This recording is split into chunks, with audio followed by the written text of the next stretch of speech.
Welcome back to the Deep Dive. This is where we take your sources, articles, research, notes, you name it, and really dig into them. Yeah, pull out the key insights, the things you really need to know. Exactly.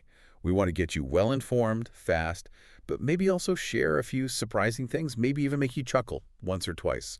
Keep you hooked, you know? So today, we're diving into something I think a lot of us find pretty fascinating. It almost feels a bit, I don't know, mystical sometimes. Intelligence. Right. And more specifically, we're looking at the habits, the actual daily things people do that don't just like support intelligence, but might actually enhance it. Actively improve it. Yeah. Because, for so long, the common idea has been, well, you're either born smart or you're not, right? Like it's fixed, an intellectual lottery ticket. That's the old way of thinking, definitely. But the sources we've pulled together, they tell a completely different story, a much more, I think, empowering one. They really challenge that whole fixed idea. They suggest intelligence isn't static at all. It's changeable, flexible. Like a muscle is a good way to think about it. Exactly. Something that can improve, grow, adapt over your whole life. Yeah. And the secret, according to this material, it lies in these dedicated, consistent lifestyle habits, things that nurture and, well, protect your mental well-being. Yeah, and that's really the foundation we're starting from, that core idea. Intelligence isn't some kind of ceiling you just hit. It's dynamic. It's an ever-expanding capacity. Right. And if you look at people who achieve a lot, big-name entrepreneurs, academics doing groundbreaking stuff, or even just people who are remarkably effective day-to-day, it's very rarely about some kind of fixed, unchanging genius. What really sets them apart often is their ability to keep tackling problems from new angles, to, learn when things go wrong, and to just continually figure stuff out. Adapt, exactly. Our sources really hammer this home habits make us, and that applies directly to how our brains develop how we think. So this deep dive isn't just about the theory of being smart. No, not at all. It's about giving you, the listener, actual concrete things you can do. Practices that empower you to keep learning, keep stimulating your brain.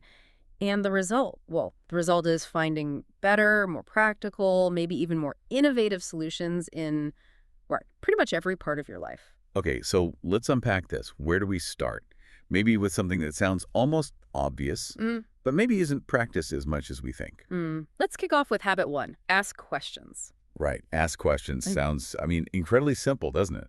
Something we all know we should do. We do. But the core idea here from the sources is actually quite profound. Yeah. Real knowledge, genuine understanding, it doesn't just, land in your lap. It actively comes from asking questions. The material is really strong on this. Don't be afraid of looking stupid. Which is easier said than done sometimes. Oh, absolutely. But think back to being a kid. That boundless curiosity, right? Why is the sky blue? Why do cats meow? We were constantly asking, probing. Yeah, no filter. Exactly. There's a quote from the German philosopher Hans-Georg Gadamer that nails it. Knowledge can only be with those who have questions. So the advice is pretty clear then. Crystal clear. If you don't get something or you're not sure, just ask. Don't hold back. And it's not just asking other people. No, that's a key point. There's a big emphasis on self-directed questions, too. Ask yourself questions. And then, crucially, go and actively research the answers yourself. So instead of just vegging out watching TV. Right, or scrolling endlessly, the sources suggest, intentionally looking online for material, digging into things you're curious about but maybe don't fully grasp yet. Okay, but they also mention this is a time-consuming practice. It is. It's not a quick fix.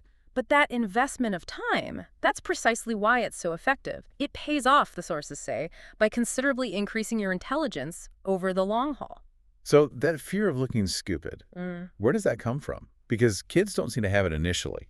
That's a great point. It seems to be mostly social conditioning, right? As kids, we're natural scientists. We experiment, we ask why constantly.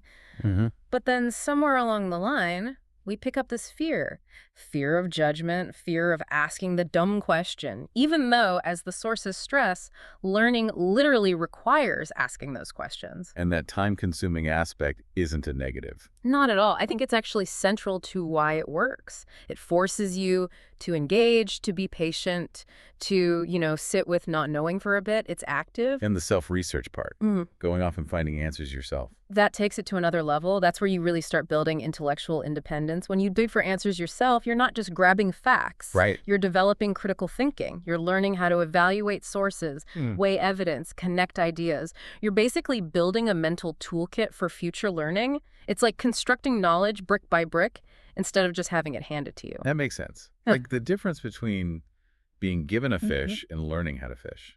Exactly that. It's transformative. You own the process. Okay, so we talk about asking questions, but are some questions better than others for this? Like, does it matter how we ask? Oh, absolutely. I mean, any question is better than silence, for sure. But the quality of your questions, that can dramatically change the depth of your learning. How so? Well, think about why and how questions. They push you past just the surface facts, right? They force you to think about causes, processes, connections, systems thinking, really, Right. and probing questions. Things like, could you elaborate on that? Or what assumptions are we making here? Those are gold because they uncover hidden layers, maybe unchallenged beliefs. The biggest breakthroughs, often they don't come from new answers to old questions. They come from asking entirely new questions or challenging the ones everyone takes for granted. So yeah, framing better questions literally helps you think better. It helps you spot your own blind spots. That's really insightful. So a challenge for you, the listener. Think about it. When was the last time you held back a question? Maybe you were worried how it'd sound. What if, just this week, you decided to ask it? Could be in a meeting at work. Can we clarify that deliverable? Or maybe you're trying something new at home. Pause and ask, wait, why does this step come before that one? Yeah, see what happens. You might be surprised, right? Not just what you learn, but maybe how it helps others too. Definitely. Okay, so once you're getting comfortable asking those questions, digging for answers, you're naturally opening yourself up to new stuff, new experiences. And that leads perfectly into the next habit, habit 8. Do something new, even if you think it won't work. Yes. This is about embracing that whole practice makes perfect idea, not just as a saying, but as, well, a way of life. Yeah, the sources say smart people just aren't scared of failure in the same way. Or rather, they understand failure as part of the process. The material is really clear. Without practice, nothing can be truly learned. They give some good examples, don't they? Like, you can't learn a math equation just by looking at it. You have to try the problems. Right. Or learning guitar, you can watch videos all day, but until you actually try to make those chord shapes, fumble through them. Yeah, get those sore fingertips. Exactly. That's where the learning happens. And then there's this really interesting, maybe slightly counterintuitive bit. The sources say outstanding and even spectacular successes are the results of something that frightened us tremendously. That's a powerful statement, isn't it? It really is. The idea that the things that genuinely scare us, the big daunting challenges, those are the things that can lead to the biggest leaps. It speaks directly to that growth mindset we touched on earlier. It's about actively shifting from being paralyzed by the fear of failing. Which happens easily. Oh, yeah. Shifting from that to seeing challenge as basically the ultimate learning opportunity. When you push your boundaries, maybe physically, trying a new sport, or mentally tackling a problem way outside your usual zone, you're not just picking up a new skill, you're building cognitive resilience. You're making yourself mentally tougher, more adaptable. And this ties into brain science. Directly into neuroplasticity, that amazing ability of the brain to rewire itself, to form new connections. Every single time you try something new, especially something that feels a bit intimidating. You're literally changing your brain. You are. You're forging new pathways, making your brain more efficient, more flexible, better equipped to handle whatever comes next. It's stepping into that unknown that really sparks measurable growth. I remember a colleague, absolutely terrified of public speaking, forced herself to join Toastmasters, shaking like a leaf for the first few speeches, but she stuck with it. A year later, she was doing TEDx talks. Wow. It wasn't some innate talent she suddenly discovered. It was the repeated act of doing the scary thing. She built a skill, sure, but she also built like a whole new cognitive muscle. That's a great story. But that initial fear, it can be a huge barrier for people. Is there a way to sort of ease into this, make it feel less like jumping off a cliff? Definitely. The trick is to start small. Right. Don't aim to, I don't know, master quantum physics overnight. Maybe just try learning 5 new words in a language this week. Or if you want to play guitar, just focus on one simple chord.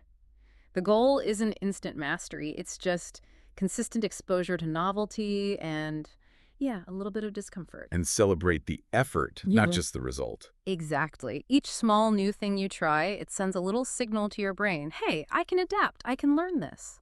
And over time, those small wins, they build confidence. They actually lessen the fear response, making the next challenge feel a bit less scary. Right. It's like building up a tolerance for discomfort, which, weirdly, makes you more comfortable with growth. That makes it feel much more achievable. So for you, our listener, think about it. Is there one small thing you've been putting off trying? Could be tiny. Trying a new feature in some software you use. Taking a different route home from work. Trying a food you've always avoided. How could embracing that try-it-anyway attitude unlock something new for you? Not just skills, but maybe how you see challenges altogether. Yeah, how you see your own potential. The biggest gains often hide just outside that comfort zone. Okay, so we've got this mindset. Ask questions, dare to try new things. Now, what about actively taking in and processing information? How do we fuel the brain? Well, that brings us right to habit 2. Read across genres. Reading. Okay. Seems fundamental again. It is. The sources put it really well. The brain is this incredibly powerful tool, and reading is the mental exercise it needs to be in tip-top shape. We have more access than ever, right? Yeah. Books, articles, everything on our phones. Exactly. Instant access to pretty much all of human knowledge, yet, ironically, We spend hours watching cat videos. or as the sources say, mindlessly scrolling a news feed. Look, a little downtime is fine, obviously, but it's maybe not the best use of all our free time if we're aiming for intellectual growth. So reading keeps you informed, keeps the brain working well. Ensures continuous learning, yeah. And the sources recommend focusing on more substantial stuff, books, naturally, instructional magazines or journals, longer articles, Yeah. well-researched websites, things with depth. And the advice is consistency. Daily routine. Even if it's just part of a chapter each day, the promise is clear. Your intellect will grow over time. It compounds. It's interesting you contrast that with mindless scrolling. Right. What's the key difference in terms of brain activity? It's massive. Passive consumption, like scrolling social media, you're mostly just reacting to fleeting bits of information, right? Dopamine hits, maybe, but not deep engagement. Active reading, especially across different genres, forces you to engage differently. You're not just absorbing facts. You're broadening your perspectives. You're building vocabulary. You're sharpening your critical thinking as you wrestle with different arguments, different ways of telling stories, different structures of information. So reading different genres is like installing new software for your brain. That's a great way to put it. It's not just new information, it's new ways of processing information. A novel builds empathy and understanding of people. A science paper hones your analytical skills. History gives you context. Each genre provides a different lens, a different operating system, like you said. It literally rewires you over time, makes you more adaptable. And that compounding effect, even a little bit each day, adds up significantly over time. Absolutely. Like investing small amounts regularly, it grows exponentially. It's a cornerstone habit for continuous cognitive development. Okay, but let's be honest. Life is busy. Finding dedicated reading time can feel like a real luxury sometimes. Any practical tips for squeezing it in? Yeah, it's about being intentional. One really good strategy is a small chunk approach. Don't feel you need a whole hour. Just commit to 10 or 15 minutes. Okay. Could be on your commute, waiting in line, maybe right before bed instead of scrolling. Another trick is habit stacking. Link it to something you already do. Like, when I have my morning coffee, I'll read for 10 minutes. Connecting habits. Exactly. And don't forget audiobooks. They count. While you miss the visual part, the mental engagement, the vocabulary, the new ideas, that's all still powerful stuff. The key is consistency, especially at first. Small, regular deposits into your knowledge bank. That definitely makes it feel less overwhelming. So, listener, maybe try this. Track your screen time for a day. Just notice it. Could you carve out, say, 15 minutes of that for reading instead? And when you do, think about trying a genre you never read. History, sci-fi, a biography, poetry. What new operating system might you install? The surprise could be where the real gain is? Yeah. Okay, so you've read something interesting, you've consumed this information. What next? Just let it sit there. Well, that leads perfectly into habit 4. Take time to think. Reflection. In a world that's constantly demanding our attention, it seems tough. It is tough. We are, as the sources say, easily distracted, and because of that, we often don't properly understand the true essence of the information received. We just skim the surface. So pausing to actually reflect is crucial. The sources call it highly beneficial and an important part of the learning process. It's not optional if you want deep understanding. And what are the benefits of doing that? Well, when you actually take that quiet time, you can consider all the angles, the direct and indirect factors related to whatever you're thinking about. It lets you plan ahead, the sources say 3 to 5 steps ahead. So you're less likely to be caught off guard. Exactly. You'll seldom be caught lacking. And this applies even in conversations. They note that smart people listen more and talk less. Why? Because they're processing, reflecting before they speak. They manage to get a lot done with fewer words. Depth over speed. Precisely. It's about really integrating the information, not just letting it wash over you. This sounds a lot like the idea of deep work, doesn't it? That focused concentration. Absolutely. Reflection is a key ingredient for deep work. There's a huge difference between just hearing something, passively listening, and actively, reflectively engaging with it. How so? Passive listening, info goes in one ear, out the other, often. Active, reflective listening means you're internalizing it. You're asking yourself questions about it, connecting it to other things, maybe spotting flaws or generating new ideas while you listen or read. And that strategic thinking, planning ahead, does that help beyond just being prepared? Oh, yeah. It actually reduces cognitive load and anxiety. When you've taken the time to really process something, you feel more in control. You're less likely to make impulsive, knee-jerk reactions. It frees up mental energy because you're not constantly scrambling. You've built a foundation. I've definitely found some of my best ideas come not when I'm frantically trying, but when I step away, take a walk. Exactly. That's your brain connecting the dots in the background, freed from constant input. That quiet space is incredibly productive. So how do we actually do this? In a world of pings and notifications, it requires discipline. It really does. One practical way is to actually schedule thinking time into your day, like a meeting, even just 10 or 15 minutes twice a day. Block it out. Another way is micro-reflections. Before hitting send on an email, pause for 30 seconds. Is this clear? Is it necessary?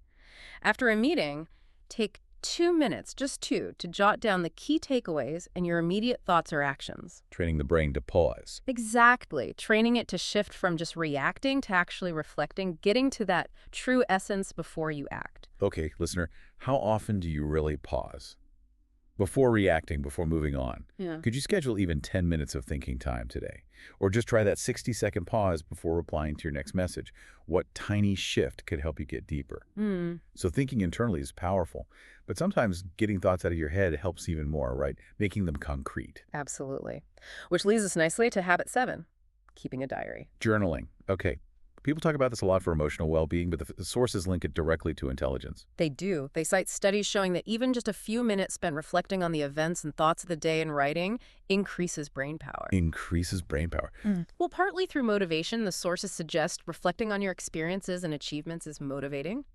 But also, the act of writing itself is beneficial. Okay. The advice is simple. Each evening, take a few minutes, write down thoughts, events, insights from the day. What does this do? It helps you analyze ideas, dissect thoughts, clarify questions. So it structures your thinking. Precisely. Yeah. And there's a bonus. Yeah. It significantly expands your language and communication skills. Keeping a diary is basically language practice. And the sources state clearly, learning new terms and expanding your vocabulary will raise your IQ. That's a direct link. Writing makes you smarter. The cognitive boost from getting thoughts down on paper or screen is huge. It's a form of metacognition, thinking about your own thinking. How did that work? When you write, you're forced to structure things. You have to make vague ideas concrete. You spot gaps in your own logic you might miss otherwise.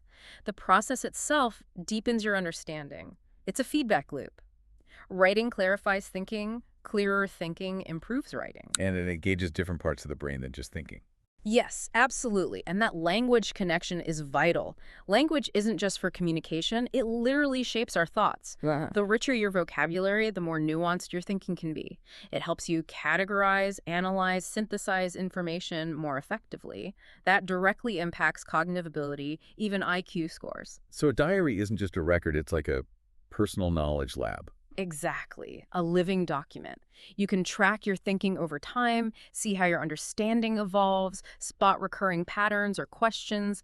You're literally creating a map of your own intellectual growth. Okay, but what if someone feels like I'm not a writer or I don't know what to write? How do they start without it feeling like homework? Great question. Don't get hung up on the word writing. Think thought capture. You don't need essays. Start ridiculously small. 1 sentence a day. Like what?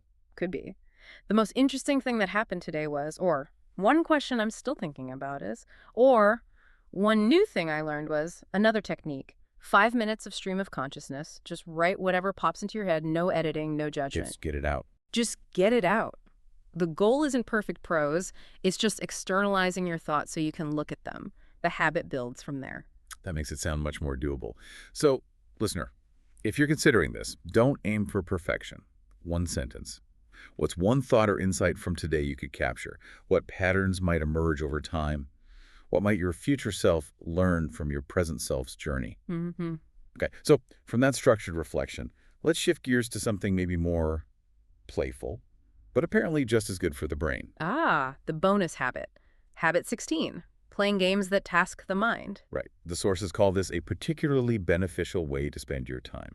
Not just any games, though. No, specifically games that make you think creatively, utilize your imagination, and solve constantly evolving problems. The idea is they sharpen your mental skills while also being enjoyable. Delight and happiness are mentioned. Which is important. And there's research, too. A 2019 study found that people who regularly played these kinds of mentally taxing games performed better cognitively. Examples given are things like crosswords, Sudoku. Yeah, the classics. But the principle applies broadly. And crucially, no age limit. Good for kids, good for adults.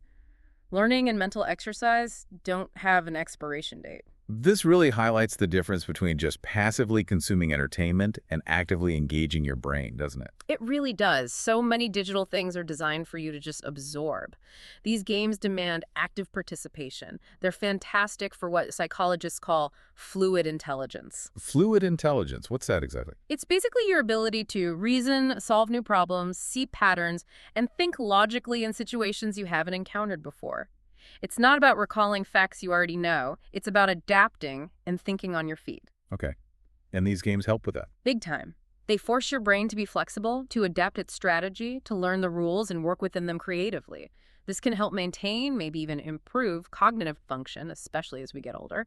They train pattern recognition, memory, logic, planning. And the fun part matters. Immensely. If it feels like drudgery, you won't stick with it. But if you genuinely enjoy the challenge, you'll keep coming back, and those long-term cognitive benefits accumulate. It proves that growing your intellect doesn't have to feel like work. Think chess, strategy board games, complex puzzle video games, even just tackling riddles. Right. But how do you tell the difference between a game that's actually tasking the mind and one that's just, wasting time or designed to be addictive in a mindless way? That's a key distinction. Does the game require active problem solving? Does it make you think, adapt, learn from mistakes? Does it involve strategy, logic, memory, or planning ahead? Or is it mostly about repetitive actions, mindless grinding for small rewards, or just pure reaction speed without much depth? If it consistently makes you pause and think to progress, it's likely beneficial. If you can play it on autopilot, maybe less so. That's a helpful rule of thumb. So listener, if you're looking for a fun way to sharpen your mind, this could be it. Could you fit in a crossword, a Sudoku, maybe a strategy game session this week? What brain-challenging game could give your fluid intelligence a workout? Okay, so we've covered a lot about individual practices, mindset, input, processing, even play. But what about our environment? Our interactions with others, do they shape our intelligence too? Profoundly. Which brings us to habit 3, hang out with smart people. That's right. The idea that who you surround yourself with matters. A lot. Exactly. Your social environment isn't just background noise, it actively shapes your thinking. The sources say friends can teach you new skills, keep your mind buzzing. Our surroundings mold our values, beliefs, and ways of thinking. And spending time with intellectually stimulating people provides constant brain food. Yeah. There's always something to discuss and to learn. And here's an interesting twist the sources point out. Sometimes being around smart people makes you feel like you don't know enough. Which sounds uncomfortable. It can be. But the sources say even that has its perks. That feeling pushes you. It compels you to put in the effort to improve because you recognize where you can grow. It's a healthy kind of discomfort. So it's not necessarily about finding people smarter than you in every way. No, the key is finding people who have interesting things to discuss and are pace setters in whatever they do, people who challenge you, who make you think. And the big benefit, you don't just absorb what they know. You've absorbed how they think. Exactly. You adopt a learning style, their approach to problems, the way they acquire knowledge. It sounds like that idea of intellectual osmosis or collective intelligence. It's precisely that. We are hugely influenced by the company we keep. If you're consistently in conversations that stretch you, that expose you to different viewpoints, your own thinking naturally elevates. It's like your baseline shifts higher. And that discomfort, that feeling of not knowing enough, Yeah. it's actually a good sign. It's a fantastic sign. It means you're in a growth zone. It prevents you from getting complacent. It's a motivator, pushing you to learn more, to engage more deeply. Stagnation is the real danger. And learning how others learn, that's maybe even more valuable than the facts they share. I think so, often. Seeing how someone dissects a problem, how they question assumptions, how they connect different ideas, that's like getting a masterclass in thinking.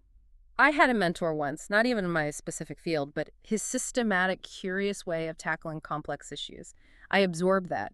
It totally changed how I approached my own work. That's a great example. But what if someone feels their current circle isn't providing that spark? How do you find these stimulating connections without it feeling, I don't know, forced or awkward? That's a common hurdle. It's not about ditching old friends. It's about intentionally expanding your network. Think about where curious, engaged people might gather. Like where? Professional groups, maybe. Special interest clubs, book clubs, coding groups, debate societies, online forums dedicated to specific topics, even volunteering for something you're passionate about. Okay. And when you meet people, lead with curiosity. Ask open-ended questions about what they're working on, what they're learning, what challenges excite them, and notice who asks thoughtful questions back. Focus on shared interests, not just trying to find smart people. Genuine curiosity is magnetic. You'll find your pace setters. That's a really practical approach. So, listener, take stock of your social interactions. Could you seek out one new connection this week? Maybe attend a talk, join an online group, or just engage a colleague on a deeper level. And think about someone you admire intellectually. What is it about their approach you could learn from? Okay, so you're absorbing knowledge. You're learning from others. What's the next step? Just hoard it all. Definitely not. Which leads right into habit 9. Apply and share new knowledge. This seems critical. The sources are pretty blunt. If you don't intend to use what you learn, there's no use in studying it. Right. Knowledge isn't meant to be passive decoration. Smart people, the sources argue, actively use what they learn, and sharing it, that actually makes them more valuable. How does sharing help you learn? Well, the advice is, say you read a fascinating book. Discuss it with someone else who's read it. Why? Because that discussion is the best technique to reinforce and comprehend the subject matter. You solidify your own understanding, and you gain from their insights and interpretations. So talking about it cements it. Absolutely. And it doesn't matter who you share with: family, friends, colleagues. The act of articulating the knowledge, discussing it, enriches your understanding and helps you to draw out more informed conclusions. This sounds like the teaching effect, doesn't it? Learning by explaining. Exactly. It's one of the most powerful learning accelerators there is. When you have to explain something complex to someone else, you have to organize your thoughts. You have to simplify it. You instantly spot where your own understanding is fuzzy. It forces you to move from just receiving information to actively articulating it, which is a much higher level cognitive process. It makes the knowledge truly stick. And beyond individual learning, sharing sparks broader innovation. For sure. When you bring different perspectives together in a discussion, you almost always end up with richer insights than any one person could have reached alone. It's collaborative intelligence. You see one angle, someone else sees another, and together you build a much more complete picture. That active engagement creates deeper understanding. That teaching effect is so powerful. But sometimes you start explaining something and realize, oops, I don't actually know this as well as I thought. That feels like failure. Oh, but it's not. That's actually a win. That moment of realizing a gap isn't failure. It's a crucial insight. It's metacognition. You're seeing the limits of your own knowledge. Productive confusion. Exactly. It tells you precisely where you need to focus next. Embracing that, I need to look that up again, moment. That's intellectual humility, and it's key to real growth. It means you're pushing your boundaries, which is where learning happens. I like that reframing. Okay, listener, what's one thing you've learned recently, maybe even from this discussion, that you could share with someone today? Even just one habit. And how can you actively apply something new you've learned? Try it out. Share the experience. Now, being intentional applies not just to knowledge, but also to where we put our energy, our attention, even who we spend our time with. Right. Which brings us to habit 10, be selective of what you put the effort in. This one links attention and relationships. The sources note that smart people tend to have few friends, but they make up for the lack of numbers with deep and genuine friendships. Quality over quantity. Exactly. The people you choose to invest time in, they reflect your personal identity and needs and help you understand yourself and the world better. And beyond relationships, it's about being careful of what you give your attention to. Why? To allow optimal work without unnecessary distractions. It seems smart people find it easier to prioritize. They get their priorities in order, yeah. The analogy used is good. A focused mental checklist is much easier to manage than trying to juggle a dozen different plans and ideas simultaneously. It's about deliberate focus, not scattered energy. This speaks volumes in today's attention economy, doesn't it? We're bombarded with information, notifications, demands. Guarding your focus is like a superpower now. Our brains aren't built for constant switching. No. Multitasking is largely a myth. That constant context switching is mentally exhausting and makes us less effective.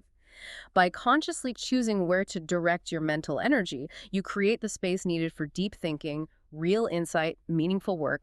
It's actively curating your mental environment. And the deep friendships part, how does that connect? Those strong, genuine connections provide crucial emotional support, diverse perspectives, and stability. They actually reduce mental clutter because you have a reliable social foundation. You're not wasting cognitive energy navigating shallow or draining interactions. It frees up resources. So clear priorities lead to mental clarity. Absolutely. It lets you direct your limited cognitive resources where they'll have the most impact, instead of letting them get scattered by endless minor demands. It's about working smarter by choosing where to invest your precious attention. Active curation of your mental landscape. I like that. But how do you actually do that in a world designed to distract without feeling like you're missing out or being rude? It takes conscious effort and setting boundaries. Start small. Maybe schedule short digital detox periods, an hour a day with notifications off. Communicate your focus needs to others when necessary. For deep work, maybe use tools to block distracting sites. And fight the FOMO. Recognize that fear of missing out is often an illusion. The depth and clarity you gain from focused attention usually far outweighs whatever fleeting updates you might miss.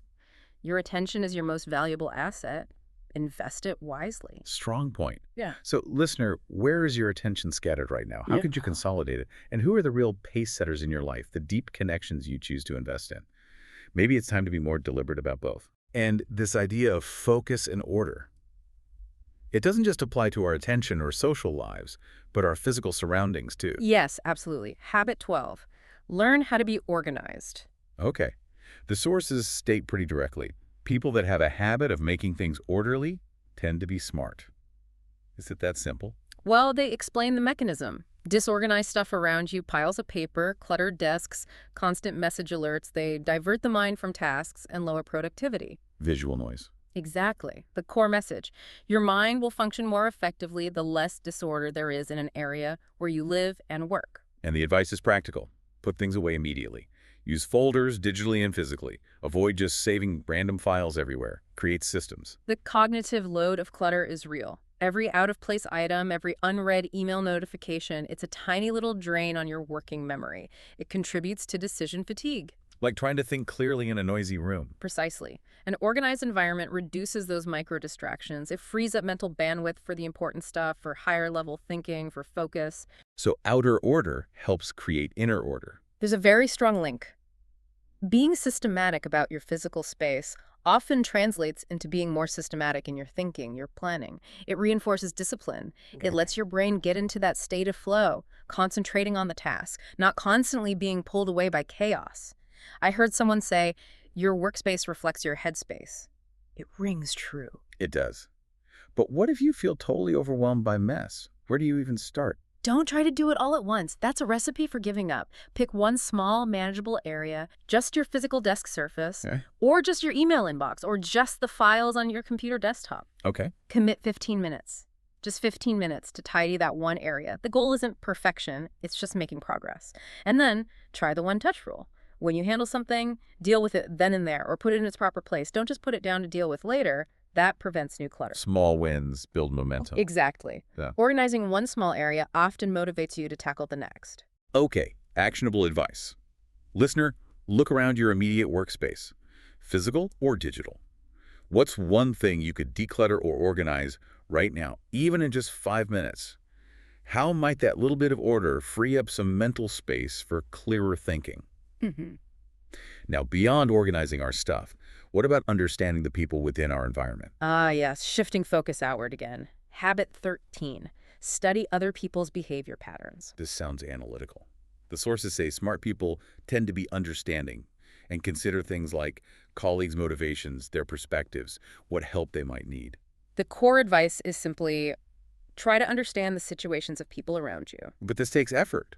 Strong intellectual effort, the sources say. It does, because it requires careful observation, critical thinking, stepping outside your own viewpoint, but the payoff is significant. Better social skills, and the ability to make the right decisions, especially when others are involved. It's about engaging deeply with the human element. This sounds like theory of mind in psychology, understanding that others have different thoughts, feelings, intentions. That's exactly what it taps into. And it's not just an emotional skill, it's highly cognitive. It requires sophisticated reasoning, recognizing patterns in behavior, predicting how someone might react based on their motivations or perspective. So you're building like a mental database of human interaction. In a way, yes. This is crucial for everything from communication and negotiation to leadership and collaboration. It lets you move beyond just reacting to what people do to understanding why they might be doing it and what they might do next. So it's strategic empathy. That's a good way to put it. In a negotiation, for example, understanding the other person's unspoken needs or fears can be far more useful than just knowing their official position. Making that intellectual effort leads directly to better relationships and better outcomes. And it could probably reduce misunderstandings, too. Hugely. So much conflict comes from assuming everyone sees the world exactly as you do. Studying behavior helps you spot those potential disconnects. You learn to ask better questions, to frame things from their viewpoint, to anticipate problems before they blow up. It leads to much smoother interactions, a vital skill. Definitely. Something we can practice daily. So listener, in your next conversation, try it. Consciously pause and consider the other person's perspective, their potential motivations, needs, viewpoint before you respond. How might that shift improve the interaction for both of you? Okay, so from understanding people, let's zoom out even further to observing the world more broadly. Right. Habit 14, be actively observant. The sources kick this off with a great question. Though you can see everything around you, do you really pay attention to it? It's a good check, isn't it? It is. Because they argue many of us just watch the world uncritically, only really noticing things that directly affect us right now. We're physically present, but maybe not mentally seeing. Yeah, just letting it wash over us. So the advice is, spend a few minutes every day examining your surroundings critically. Deliberately focus on everyday interactions, societal patterns, global events. They even call this practice a little bit unpopular in our fast-paced times. Resisting the urge to just skim the surface. Exactly. But the payoff, when you turn your attention outside of yourself and actively pay attention to details, you'll be surprised by what you discover about your surroundings. This habit really gets at the difference between just passively seeing and actively observing. Seeing is just the raw visual input. Observing is conscious engagement. How does that help intelligence? You're deliberately looking for patterns, for anomalies, for connections, for the underlying structure of things. This directly trains your pattern recognition skills, your critical analysis, your ability to synthesize information from different sources. So noticing small details can lead to big insights. Absolutely. When you make a conscious effort to notice how people interact in a cafe, subtle changes in the environment, the layout of a street, you train your brain to make connections others miss. That's where those aha moments often come from, in all sorts of areas. Think of great detectives, artists, scientists. They were masters of observation. It's about truly seeing the richness of the world, not just glancing at it. It keeps you curious. It sounds like a kind of mindfulness, but applied intellectually. It is very similar. Mindfulness often involves non-judgmental observation. When you bring intellectual curiosity to that observation, mundane moments become discovery zones. You notice details, shifts, connections you'd otherwise ignore.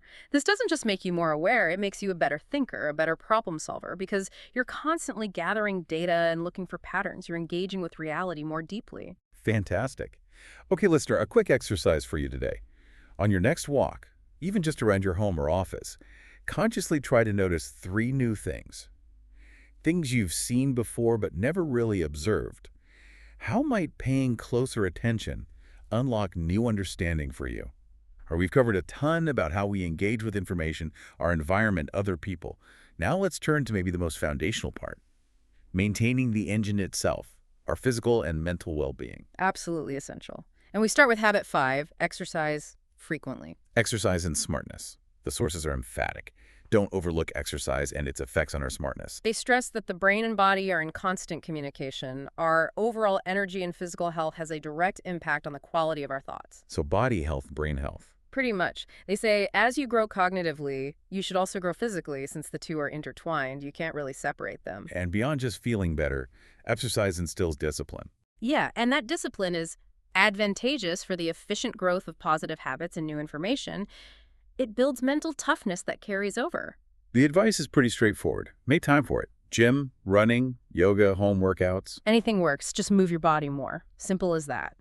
Your brain needs your body to be strong and healthy to perform at its best. Can you elaborate on that brain-body connection? How does exercise physically help the brain? Oh, the links are incredibly clear now. When you exercise, you increase blood flow to the brain, delivering more oxygen and nutrients, vital stuff. It also promotes neurogenesis. New brain cells. Exactly, especially in areas crucial for memory, like the hippocampus. And it boosts BDNF, brain-derived neurotrophic factor. Think of it like miracle grow for your brain. Brain fertilizer. Yeah, it helps existing neurons survive and encourages new connections to form. It's powerful stuff. And that discipline aspect, it really transfers. It absolutely does. The mental grit you build sticking to a tough workout routine, that same perseverance helps you push through difficult study sessions, complex research problems, frustrating coding bugs. It reinforces that connection. Mind and body thrive together. It's not just about feeling good, it's actively building a more capable brain. That brain fertilizer idea really sticks. But, exercise can feel like just one more chore in a long list. How do people fit it in without it feeling like a huge burden? You don't need to run marathons. Think exercise snacks, micro movements throughout the day. Like what? Take the stairs, park further away, do squats while the kettle boils, stand up and stretch every hour. Even a brisk 10-minute walk at lunchtime makes a difference to blood flow and mood. The goal is just to break up long stretches of sitting and get your heart rate up consistently, even in small bursts. It all adds up. That sounds much more manageable. Okay, listener, what's one tiny way you could move more today? A 5-minute walk, taking the stairs. How might prioritizing your physical health give your brain a boost? It's a core investment. And just like movement, what we fuel our bodies with is critical, which leads to habit 6. Prioritize eating healthy. Right. We know glucose fuels the brain, but the sources stress that a balanced diet rich with needed vitamins and minerals is the best fuel you can get. Not just any fuel, but premium fuel for the thought engine. Exactly. They suggest an optimal diet includes enough protein, moderate amounts of carbohydrates, and enough healthy fats. And they list specific foods. Yeah. Whole grains, lean meats, nuts, fish, and dairy products.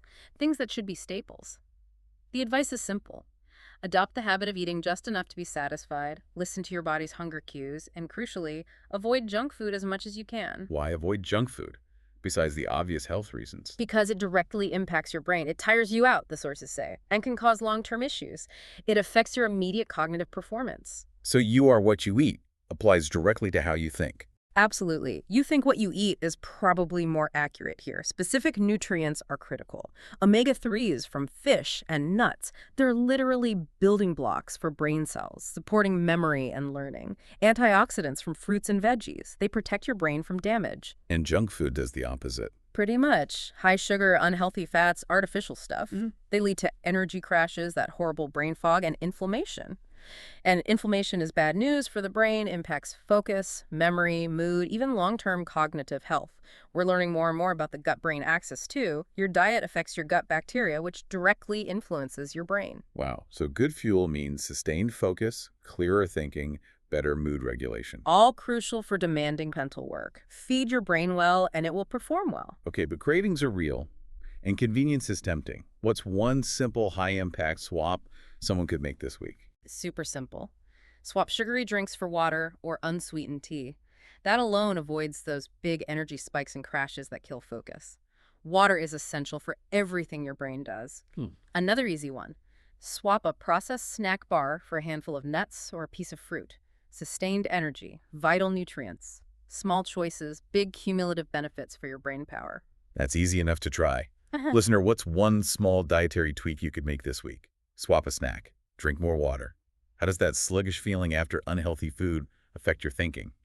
Imagine being properly fueled instead. Okay, so beyond daily fuel, what about managing our energy levels throughout the day, especially with constant digital overload? That brings us to habit 11. Take short breaks at work. Breaks. But we're supposed to be productive. Exactly, the mindset the source's challenge. In this era of total digitalization, our brains literally burn out from the bombardment of information. Breaks aren't laziness, they're essential. They even say a short vacation is sometimes needed to stay creative and stave off cognitive burnout. Right, because without pauses, we begin to think superficially and automatically. We lose depth. This even applies to reading. You absorb more if you take breaks every few hours. So what kind of breaks? Anything that shifts your focus. Enjoy a short walk, meditate, exercise, or do some chores around the house. The key is just to give yourself a mental timeout. Step away. This feels counterintuitive to the hustle culture, but there's science behind it. Loads of it. It relates to attention fatigue. Our brains aren't designed for hours of unbroken focus. Performance drops, creativity dips, mistakes increase, short breaks, even 5–10 minutes, let your brain switch into its default mode network. Default mode. Yeah, it's associated with mind-wandering introspection. And crucially, that's often when creative insights pop up, when your subconscious connects ideas. So breaks aren't just rest, they're active recovery. Exactly. Active cognitive recovery. It allows your brain to consolidate what you've learned, process things in the background, and come back fresh. Without breaks, thinking gets shallow. So breaks are strategic. They help you work with your brain's rhythms, not against them. Many of us feel guilty taking breaks, though, like we're slacking off. How do you get past that? It's a common trap, thinking constant activity equals results. It often doesn't. Try scheduling breaks like meetings. Use a timer. Pomodoro technique is great for this. 25 minutes work, 5 minutes break. And actually break, step away from the screen, get water, stretch, look out the window. Remind yourself this isn't slacking, it's recharging the battery for better work ahead. Reframing it as essential maintenance. Okay, listener, when was your last real mental break? Stepping away completely. What 5-minute activity could you do today to reset? Give your brain that crucial recovery time. And finally, the ultimate recharge. Maybe the most crucial, yet often sacrificed, habit for our brains. Habit 15, sleep whenever you need to. Sleep. The sources link downtime directly to brain function, memory, attention, and focus. They cite studies showing less sleep equals worse attention spans. It's not just about feeling tired, it's measurable cognitive decline. And why is sleep so important? What's happening in the brain? It's incredibly active. Your brain is busy processing the day's information. It strengthens memory, consolidating things from short-term to long-term storage. And crucially, it cleans itself. It cleans itself. Yeah. During sleep, the brain removes waste products, including those amyloid and tau proteins linked to Alzheimer's disease plaque formation. It's like a nightly deep clean. Wow. Okay. And the sources say there's no single magic number for hours. Right. Different individuals need varying amounts. The key priority should be to rest whenever your body needs it. Listen to your body, not just the clock or societal pressure. So sleep isn't passive downtime. It's active, essential maintenance and optimization. Absolutely. Memory consolidation happens then. That vital brainwash happens then. Skimping on sleep isn't heroic. It's actively hindering your cognitive function and potentially damaging your long-term brain health. Affects attention, focus, problem solving, mood, everything. It's about individual needs, not just hitting 8 hours rigidly. Quality, personalized rest, that's the goal for sustained intellectual vitality. It's completely non-negotiable for peak performance. That really shifts the perspective on pulling all-nighters or just powering through on fumes. It's not just about feeling groggy tomorrow. It's about long-term brain health. What are the biggest sleep disruptors we face? Screens before bed are a huge one. The blue light messes with melatonin, your sleep hormone. Irregular schedules confuse your body clock. Caffeine or alcohol too late in the day. So basic sleep hygiene helps. Massively. Consistent sleep schedule, even on weekends if possible. Create a relaxing wind-down routine, screen-free for an hour before bed. Make sure your bedroom is dark, quiet, cool. Be mindful of stimulants. Prioritizing sleep isn't a sacrifice. It's investing in your brain's most vital repair cycle. Incredibly helpful. Okay, listener, time for an honest check-in on your sleep. Are you truly prioritizing rest or pushing your brain on empty? What's one small step you could take tonight to give your brain the downtime it desperately needs? Remember, like all these habits might feel awkward at first, but consistency is key. They become second nature, slowly building that intellectual muscle. So, wrapping this all up, it feels incredibly clear from everything we've discussed.